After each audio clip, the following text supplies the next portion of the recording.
Olá, galerinha dos sextos anos, tudo bem com vocês? Aqui é a professora Luciana, essa é a nossa segunda aula do quarto bimestre, espero que estejam todos bem, se cuidando. E hoje o nosso tema é a Roma Antiga, a parte do Império. Vamos lá?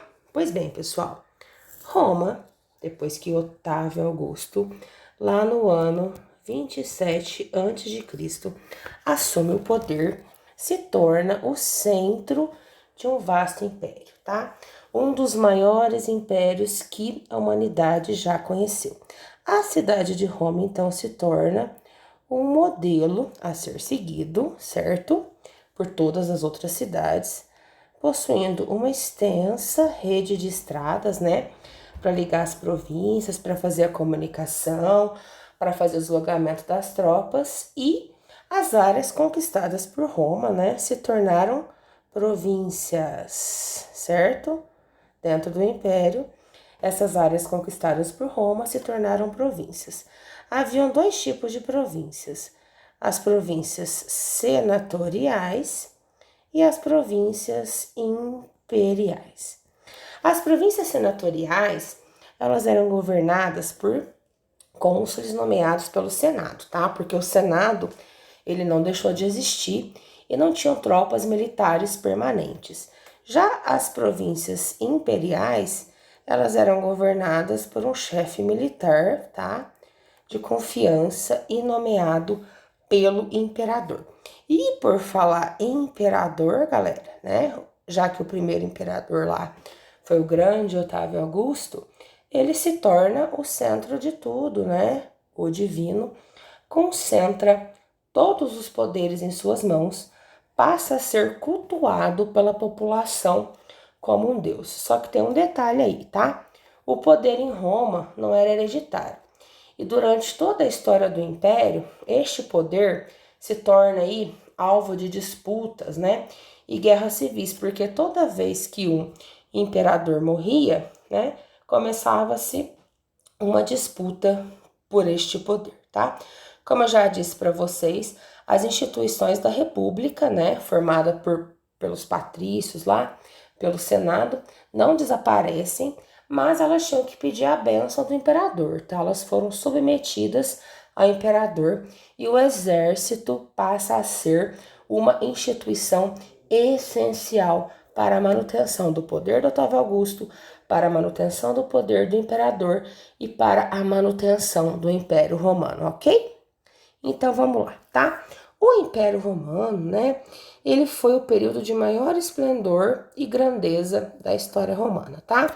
Como eu já disse para vocês na aula passada, todo imperador, quando chegava ao poder, recebia o título de Augusto, que significa escolhido por Deus. E o Otávio, né?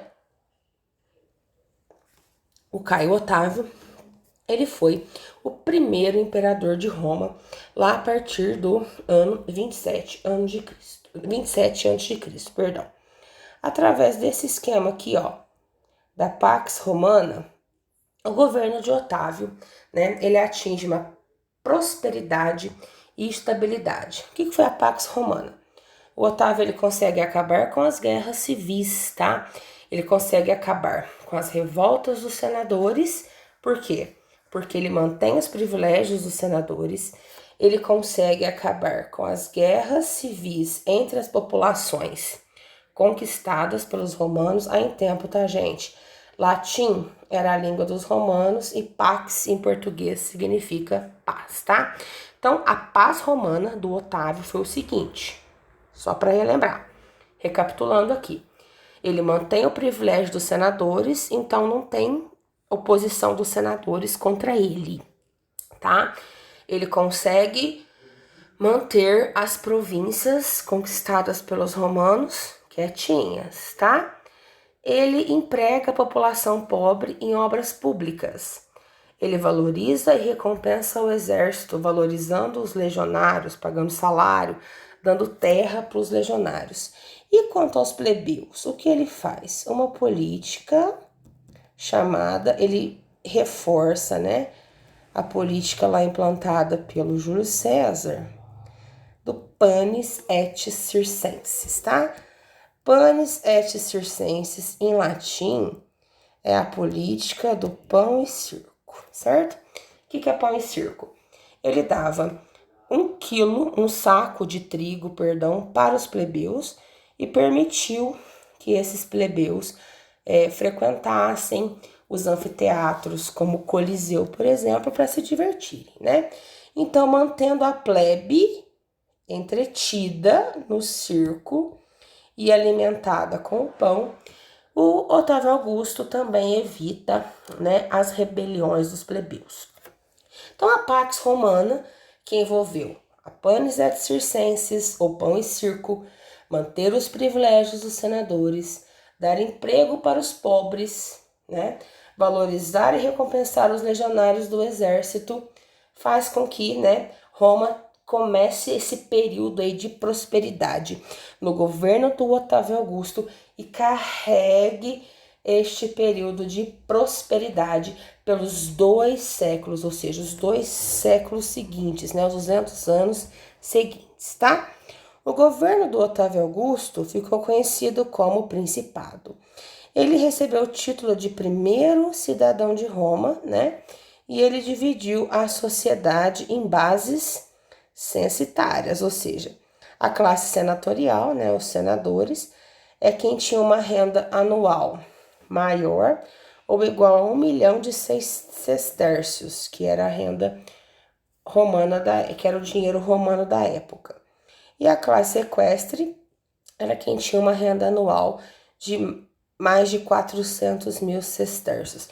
Lembrando que ele sempre manteve aí, né, os privilégios dessa classe senatorial, né? Ele estabelece, né, as fronteiras para proteger o império, dentro aí do que eu já falei para vocês da Pax Romana, aprofunda, né, a política assistencialista do Estado, que é a Panis et Circenses, a política do pão e circo, e luta sem sucesso pela invasão estrangeira através da cultura, ou seja, Roma conquista a Grécia pela força das armas e a Grécia conquistou Roma pela força da cultura, tá? O Tibério, pessoal, quando o Otávio Augusto morre, né, ele assume o poder e adota claramente o modelo imperial, tá bom? O que mais que acontece aí? Ó, nesta época, há uma romanização das províncias. O que é isso? Os lugares que os romanos conquistaram, né? Os romanos tentam impor a sua cultura e o latim, que era a sua língua. Em alguns lugares, né, como a Lusitânia, que hoje é Portugal, deu certo. Em outros lugares, como a Britânia, né, que atualmente é a Inglaterra, não deu certo. Vocês podem ver que o Brasil, que foi conquistado por Portugal, é mais romano que a Inglaterra, certo? Só para vocês terem um exemplo aqui, né? Aqui no século 3 depois de Cristo, nós temos o limite máximo da expansão romana. Como eu já disse para vocês, foi um dos maiores impérios que a humanidade já conheceu. Nessa época aqui, pessoal, para evitar rebeliões, né, os imperadores romanos concediam, né, davam a concessão de cidadania romana para todos os homens livres, tá? Isso era bom para os imperadores, mas ali nas províncias não era legal, porque gerava muitas brigas ali nas províncias, tá? A parte do império, pessoal, ela é dividida em alto e baixo império. Por enquanto, né, vamos concentrar aqui no alto, tá? Durante o Alto Império, né, como eu já falei para vocês, durou ali um período de extremo desenvolvimento e extrema prosperidade para o Império, devido às medidas tomadas lá pelo Otávio Augusto e seguidas pelos próximos imperadores, certo? Nesta época aí do Alto Império, havia uma intensa escravização dos povos dominados, certo? 1/3 da população romana, ela era formada por escravos, tá? O trabalho escravo se torna aí durante o Alto Império, a base da economia romana. E esses escravos, eles eram prisioneiros de guerra, certo?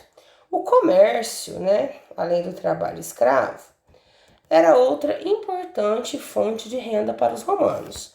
Porém, a concorrência aí dos produtos das províncias acaba, né, contribuindo para empobrecer os pequenos proprietários e artesãos, que vai aumentar, né, a massa de plebeus marginalizados em Roma, que vão contribuir aí, né, para o início do Baixo Império. O que acontece no Baixo Império? Né? A base da economia, ela muda para expansão contínua e militarismo, né? Há um declínio dessa economia, ou seja, uma queda do desenvolvimento, uma queda da prosperidade motivada pela diminuição dos escravos, corrupção da administração nas províncias, gasto elevado para manter o exército e uma ruralização da economia, ou seja, a economia deixa de estar nas cidades, né, com o comércio, como eu já falei aqui para vocês, e passa a ficar, né, na área rural. Outro motivo para, né, Roma se tornar aí na divisão do Baixo Império são as invasões bárbaras que nós vamos ver aí na próxima aula, certo? Cultura romana, pessoal. A cultura romana, ela faz parte, assim, da base, né, da nossa cultura ocidental, tá? Muito do que tem na cultura romana é herança dos gregos, como nós já vimos, né? A junção da cultura romana e grega nós chamamos de antiguidade clássica, né? Então, a junção da cultura grega, né, com a romana, forma a antiguidade clássica. Nós temos destaques aí, né, das heranças romanas na cultura, as áreas de engenharia, arquitetura e direito, né, que é onde se formam os advogados. A Via Ápia era a maior rede de estradas romana, tá? É um destaque aí na engenharia. Construção de aquedutos, né, que era para levar água para cidades, outro destaque. Obras de embelezamento, como o Arco do Triunfo, os termas e balneários públicos, né? Bibliotecas, salas de ginástica, jogos e teatros, também é uma herança da cultura romana. E grandes construções para a diversão pública, né?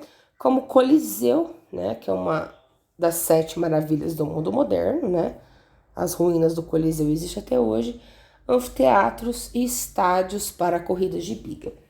Tudo isso, né, baseado, né, juntado aí com a cultura grega, formando a cultura clássica, né, da antiguidade clássica, que nos traz como herança cultural aí até os dias atuais, tá?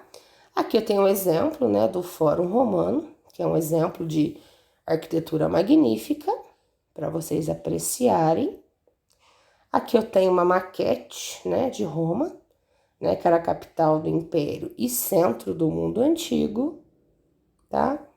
Outro ponto importantíssimo, né, do legado, da herança da cultura romana para o nosso mundo ocidental, né, é o direito, né? O direito romano, né, que está presente até hoje, né, nos códigos de direito de origem latina, que a galera estuda na faculdade de direito para se tornar advogado, delegado, juiz, certo?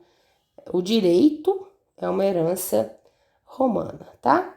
E a religião, né, o cristianismo, Jesus Cristo nasceu dentro de uma província romana. Isso eu vou dar para vocês na aula que vem, aliás, na outra aula, né? Daqui 2 aulas, vou explicar para vocês o que é cristianismo, como que surgiu o cristianismo dentro das fronteiras do Império. É uma herança da cultura romana para gente. E o latim, né? Que era a língua oficial dos romanos e deu origem a idiomas modernos como o português, o espanhol, o francês e o italiano. Se nós aqui no Brasil falamos português, nós temos herança da cultura romana, tá? Aqui eu trouxe para vocês uma foto, né, uma reconstrução de Pompeia, tá? Pompeia era uma das cidades romanas que situava-se no sul da Península Itálica, aos pés de um vulcão, tá? Esse vulcão se chama Vesúvio, porque ele existe até hoje, tá? No ano 79 da era cristã, o Vesúvio ele entra em erupção, né? E a cidade de Pompeia, boa parte dela, e seus habitantes, eles ficam soterrados, ou seja, todo mundo morre soterrado, né? E fica embaixo de 6 metros de cinza e outros detritos vulcânicos, tá? No século XVIII, Pompeia é descoberta, né? Se torna um sítio arqueológico. E em 1748, começam-se as escavações e as pesquisas em Pompeia, tá? Pompeia hoje é um dos sítios arqueológicos mais espetaculares do mundo. Lembra que nós estudamos lá no início do ano, né, sobre os sítios arqueológicos, que é onde os arqueólogos, historiadores trabalham, né, e acham vestígios arqueológicos e fontes históricas? Pois bem, né, em Pompeia se encontraram, né, descobriram muitas ruínas, como moradias de família rica, casas de banhos, anfiteatros, pinturas, afrescos, né? Tudo isso se tornou fonte histórica que nos auxilia, né? Auxiliou os historiadores a reconstruir como era a vida em Roma e nas províncias romanas, né? Então, por isso que Pompeia é um dos mais espetaculares sítios arqueológicos do mundo, certo? Então, pessoal, por hoje é só, né? Nós vimos a parte da Roma Império. Semana que vem nós vamos ver como Roma acabou, tá? Se vocês tiverem alguma dúvida, podem me chamar no WhatsApp na quinta-feira. Então, um abraço a todos.